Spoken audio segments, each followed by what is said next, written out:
Kuh Uhud'da gittik. Cebelun yuhibbuna ve nuhibbuhu Resulullah sallallahu aleyhi ve sellem aydiye.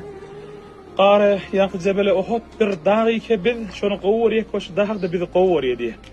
Bu makani ki Resulullah sallallahu aleyhi ve sellem sahabalar bilen ol Cebel Rumat'ta sahabaların bir toporları Peygamber aleyhissalatu vesselam emrinin serpiçi bolandan sonra Resulullah sallallahu aleyhi ve sellem şol meydandan qaçıya ştada gelip yani hatta sahabalar azbes sahabalar da qarılıp hatta Resulullah aleyhissalatu vesselam da şeyle mübarek dişi şehit bolup hatta ştada tamam kafirler gelip Peygamber aleyhissalatu vesselam muhasere edenler Hazreti Sa'd ibn Abi Waqqas Resulullah sallallahu aleyhi ve sellem umruna Peygamber aleyhissalatu vesselam aydi İrmi Sa'd fedake bi abi ve ummi. Ey Sa'd at okumu deyip tane ezematan sana kurban olsun deyip azbes Resulullah sallallahu aleyhi ve sellem qıssaga düşüp şu tayda mübarek deyişde şehit bolup artık Resulullah aleyhissalatu vesselam qıssaga düşen yerde ştahtı.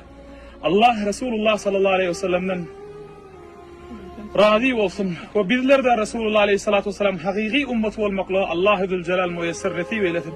Resulullah aleyhissalatu vesselam'ın dinini sıkmaklıkta, sünnet-i Nebi sallallahu aleyhi ve sellem'den yazmaklıkta şu kıyınçılıklar vardı.